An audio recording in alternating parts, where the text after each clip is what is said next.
आज आम आलोचना करवा ओडिया भाषा और साहित्य विभाग विषय। तो प्रथमे जानी रखिबा उचित जे साहित्य काहाकू कहा जाए।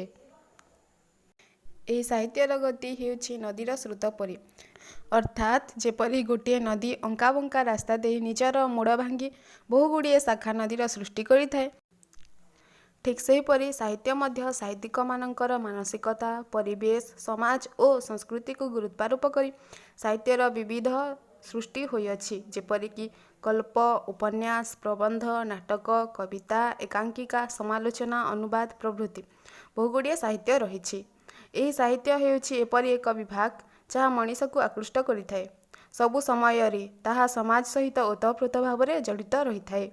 एही समस्त साहित्य समाज को केंद्र करी समाज रे घटी जाउथवा विभिन्न घटनावली को नहीं रचित होइथाए।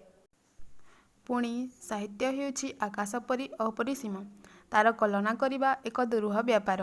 प्रज्ञादीप्त मनुष्य असीम को अवबोध करने, अज्ञता को सुज्ञात करने जुगे जुगे प्रचेष्टा करिथाए।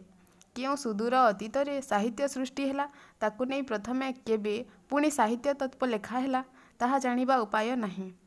आज विश्वर विभिन्न साहित्य अवबोध पाई नूतन नूतन तत्वग्रंथ मान रचित होइअछि एवं सेथिरो साहित्यर स्वरूप स्पष्ट उद्घाटित होइथाए।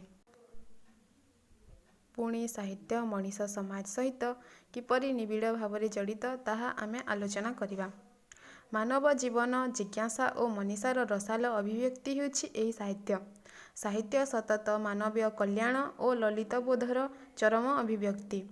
साहित्य नित्य विवर्तनमान, यार संज्ञा और स्वरूप निर्धारण करिबा सहज साध्य नहे।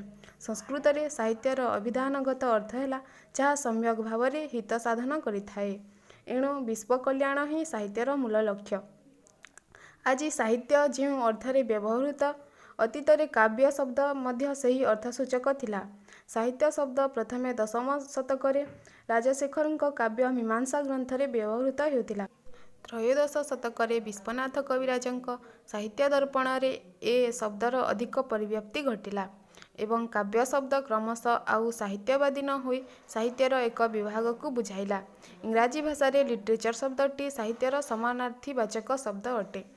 साहित्य हेउछि जीवनर वेद, जीवनर ललित सूत्र एथिरे अभिव्यक्त। विक्टोरिया समीक्षक आर्नोल्ड साहित्य को जीवनर समीक्षा बोली मतव्यक्त करिछन्ति। साहित्यर दिगंत हेउछि विपुल और भित्तिभूमि अनंत। विश्वर स्रष्टा भाव विष्णु को जेपरि ग्रहण करा जाई पारे नाही, ठीक सेहीपरि साहित्य को संज्ञाहीन कहवा संभव नुहे। यह मानव द्वारा सृष्टि होई मध्य अपरिसीम, विवर्तमान। द्रौपदीर शाढ़ी परी साहित्यर संज्ञा लंबी थाए। पाठक दुशासनी मन पृष्ठारे पृष्ठा ओलटाई थाए, किंतु साहित्य सरस्वती अनावृत हंती नहीं। पटल परे पटल खोली जाए, से नुआ नुआ देखा जाती। पाठकर देखा सरे नहीं, अन्वेषा शेष हुए नहीं। आजिर वीडियो एतिकिरे समाप्त करिबा एवं साहित्यर विभिन्न विभाग विषय रे परवर्ती वीडियो रे आलोचना करिबा। धन्यवाद।